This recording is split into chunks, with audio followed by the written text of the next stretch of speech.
నాకు మధ్యన అయితేనే చేయగలుగుతా, లేకపోతే నేను చేయలేను అనేటువంటిది క్లారిటీగా చెప్పేసిన.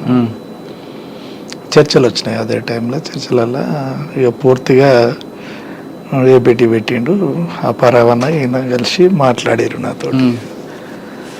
ఏంటిది పలానా నయంను కొట్టాలి. దాంట్లో చర్చల సమయంలోనే పార్టీ ఆయన మీద దృష్టి పెట్టింది. అప్పటికే ఉన్నది కొట్టాలనేటువంటిది, కానీ దొరకట్లేడు అనేటువంటిది ఒకటి బాగా ఉన్నది. ఎట్లా అనేటువంటిది అంటే అప్పటికే 70% అయిపోయింది. ఆయన ఎక్కడెక్కడ తిరుగుతాడు, ఎవరెవరిని కలుస్తాడు అనేటువంటిది నాకు అంచనా ఉంది. కానీ ఎప్పుడైనా ప్రయత్నం చేశారా మీరు? ఆల్రెడీ ఇక చర్చలు అయిపోయినాయి. నల్గొండ జిల్లా సెక్రటరీ బయటకు వచ్చిండు, వెపన్స్ కూడా బయటకు వచ్చేసినాయి. యాక్షన్ జరిగే అటువంటి క్రమంలో ఒక కామ్రేడు ఆ యాక్షన్లో ఉంటాడు, అతనికి సరెండర్ అయ్యాడు. నయం సరెండర్ అయిపోయాడు. అతను కూడా మాతో పాటు ఉండాలి, సరెండర్ అయిపోయాడు. రవి దొరికిండు, జిల్లా సెక్రటరీ దొరికిండు. మా యాక్షన్ ప్లాన్ ఫెయిల్ అయింది. అంతకంటే ముందు నయం అనేక సార్లు నన్ను మాట్లాడాలని ప్రయత్నం చేసిండు, ఎత్తుకపోవాలని ప్రయత్నం చేసిండు. చేసినప్పటికీ ఆయనకు ఉన్నటువంటిది ఏంటంటే, అంచనా ఏంటంటే, వీడు పటేల్ సుధాకర్ రెడ్డి సూర్యం గార్డు చేసిండు కాబట్టి ఈయన దగ్గర మనం పెట్టుకున్నాం అనుకో ఎప్పటికైనా ప్రమాదం అనేటువంటిది ఒకటి తెలుసు ఆయనకు. ఇక ఆఫీసర్స్ చెప్పిందా తనకు ఉన్నటువంటి అంచనా ఏందో కానీ మొత్తం మీద అయితే ఆపుకుండు, రమ్మన్నాడు. నేను రాననేటువంటిది ఆఫీసర్స్ తోటి కూడా మాట్లాడిచ్చిండు. వినలేదు, పూర్తిగా వినలేదు. తర్వాత ఇది అయిపోయిన తర్వాత, రవి చనిపోయిన తర్వాత కొంతకాలానికే మళ్ళీ 2006లో ఆత్మకూరు పోలీస్ స్టేషన్ బ్లాస్ట్ అయింది. దాంట్లో నా పేరు వచ్చేసింది. నేను దళానికి గెలుస్తున్నా అనేటువంటిది జిల్లా కమిటీలో లెటర్లు పంపిస్తున్నారు అని. దాంట్లో ఏమైందంటే ఆత్మకూరు ఇన్సిడెంట్ అయిన తర్వాత ఆత్మకూరు పోలీసుని ఎందుకని టార్గెట్ చేశారు? మాధవ్ ఎన్కౌంటర్ నిరసనగా. ఓకే, దాని రిటాలియేషన్. దాంట్లో ఏం దొరికాయి, వెపన్స్ దొరికినాయి. కూరగాయల బండి తోసుకుంటూ వచ్చి చేస్తారు, అదేనా ఆత్మకూరు పోలీస్ స్టేషన్? అదేం కాదు, నైట్ టైం చేసేసి 6 గంటలకు 7 గంటలకు. ఎవరు ఉన్నారండి? షాన్ పాషా. దాని మీద రైడ్ చేసి ఏం దొరికాయి అందులో? వెపన్స్ ఒక స్టెన్ కార్బన్ దొరికింది, ఒక పిస్టల్ దొరికింది, 2 వెపన్స్ దొరికినాయి. అంతకంటే ముందే స్పెషల్ ఫోర్స్ ఉండి వెళ్ళిపోయింది. ఉన్నది అనేటువంటి దాని మీదనే టార్గెట్ చేసి కొట్టినాం. ఓకే, కానీ అప్పుడు మీకు మీ పేరు రికార్డులోకి వచ్చింది. అప్పటికి చికెన్ గున్యా వచ్చి ఇంటి దగ్గర ఉన్నా నేను, నా కోసం పోలీసు వాళ్ళు తిరుగుతున్నారు. ఇంకా నేను ఏం చేయలేక మళ్ళా శ్రీనివాస్ నాయుడు సార్కి ఫోన్ చేసి, ఏం సార్ ఇట్లా అంటే, మరి నీవు ఉన్నావు అనేటువంటిది అంటారండి. నేను ఎట్లా ఉంటా సార్ అందులో మీరు అని చెప్పేసానన్న. వెంకటేశ్వర్లు అని ఓఎస్డి ఉండే, ఆ ఓఎస్డి గారి దగ్గరికి తీసుకుపోయాడు, మాట్లాడించిండు. నేను అప్పుడు ఒకటే చెప్పిన, నేను ఉన్నా అని చెప్తే కొట్టేసేయండి సార్, దాందేముంది, మీ వాళ్ళు చనిపోయారు కదా, నేను ఉన్నా అని తెలిస్తే కొట్టేసేయరు అని చెప్పిన తర్వాత ఒక 3 నెలలు 4 నెలలు మాకు అర్థమైతేనే ఉంది సిచ్యువేషన్. ఊరు వదిలిపెట్టి హైదరాబాద్కి వచ్చేసిన. తను బయటకు వచ్చినప్పుడే మాకు తెలిసింది. బయటకు వచ్చింది, మేము దొరికిపోయినాము.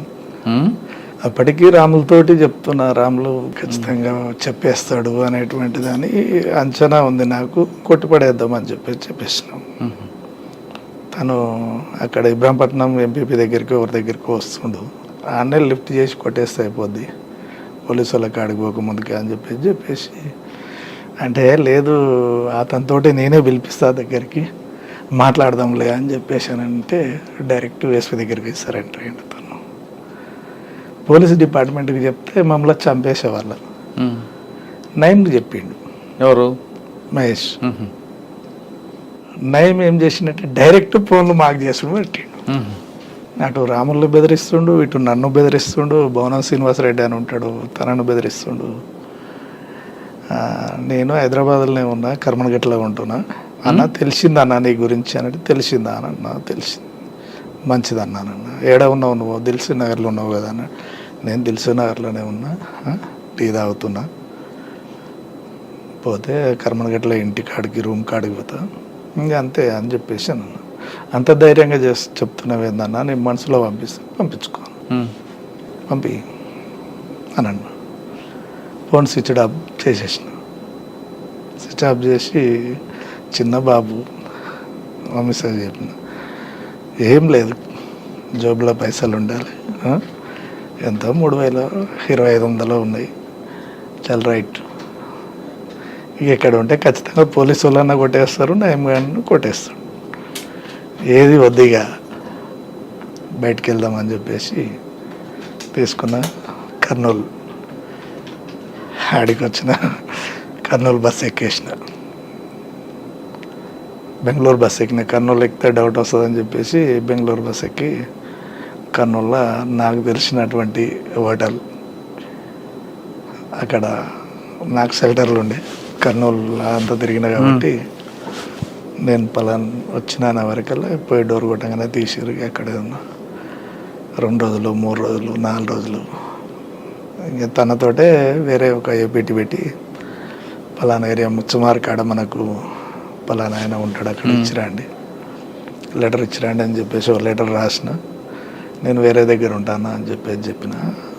అని మళ్ళీ ఇంటికి వేరే ఫోన్ నుంచి ఫోన్ చేసి మా అన్నని కర్నూలు వరకు రండి, మీరు కర్నూలు కూడా రాకండి, కర్నూలు యువతలనే అల్లంపూర్ వరకు రండి అని చెప్పేసి అక్కడికి పిలిపించి బాబుని వాళ్ళకు ఒప్పచెప్పి మళ్ళీ కర్నూలుకి వెళ్ళిపోయినా. కర్నూలుకి వెళ్ళిపోయినాక ఒకరోజు తర్వాత మళ్ళా వేరే ఫోన్ వచ్చింది, పార్టీ కాంటాక్ట్. అది కాంటాక్ట్ కాదు. సరే ఇక ఇదిగా నేను ఉండేమన్నంటే ఇక నాకు మీ కాంటాక్ట్ ఏం అవసరం లేదు, నేను నల్లమల్ల అంతా తెలుసు కాబట్టి నేను ఎక్కడ పోయినా నేను పార్టీని పట్టుకోగలుగుతా అనేటువంటిది ఉన్నా. ఇక రాములు అట్లనే ఉన్నాడు, భవనం శ్రీనివాసరెడ్డి ఉన్నాడు, ఇక వాళ్ళు కూడా ఎటు పోలేని పరిస్థితి. రాముల భార్య ప్రెగ్నెంట్ అప్పుడు, రాములేమో తీసుకుపోతే చంపుతాడు అనేటువంటిది. తర్వాత భవనం శ్రీనాథ్ ఇంకా అటు ఇటు కలిసి మళ్ళీ పార్టీ కాంటాక్ట్ పెట్టుకొని మళ్ళీ 2 నెలల తర్వాత 2 నెలలు నయంకు దొరకకుండా ఉన్నాం. తర్వాత మళ్ళీ పార్టీలోకి వెళ్ళిపోయినాం, మధ్య అడుగు కాడ ఏపీటీ. అన్న పార్టీకి రెండోసారి వెళ్ళక ముందు అక్కతో మీ పరిచయం ఎలా జరిగింది? మీ ఇద్దరికి పెళ్ళి ఎవరు చేశారు? ఈ పెళ్ళి అంటే అనుకున్నాము పార్టీ. అక్క మీకు నల్లమల్ల పరిచయం? నల్లమల్ల పరిచయం. నల్లమల్ల పరిచయం బయటికి వచ్చినాక పెళ్లి చేసుకున్నాం. అంటే పార్టీకి చెప్పే చేసుకున్నారా? ఇద్దరు ఒకటేసారి వచ్చినాం కదా, ఇద్దరం అరెస్ట్ అయినాం అనేటువంటిది స్టేట్మెంట్. అంటే అరెస్ట్ అయ్యాక పెళ్లి చేసుకున్నారా? తను ఇక నేను పోను అనేటువంటిది ఒకటి. ఇక నాకు ఎవరు లేరు, అమ్మా నాన్న ఎవరు లేరు, పోయినా చావాల్సిందే. అక్కకి పెళ్లి చేసుకుంటారు మీరు చెప్పారా, అక్క మీకు చెప్పిందా ముందు?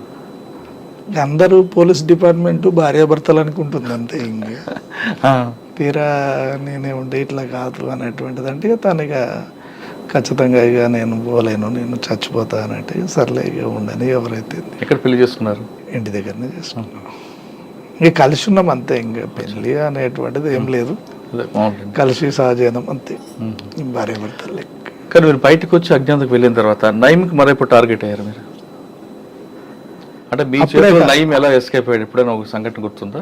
అంటే ఇక మేము టీం ఫామ్ కాలేదు మాది, రవితోటే జిల్లా సెక్రటరీ తోటే బ్రేక్ అయ్యింది. కానీ కొంతమంది పోలీసులు మిమ్మల్ని కానీ లేదా మిమ్మల్ని పర్టికులర్గా తీసుకెళ్ళి నయీంకి హ్యాండ్ ఓవర్ చేసే సంఘటన జరిగింది. నేను సెకండ్ సరెండర్ అయినప్పుడు ఎస్పీ ఆఫీస్కే ఫోన్ వచ్చింది. ఎవరో ఇక్కడ నల్గొండ విజయ్ కుమార్ సార్ ఉన్నాడు.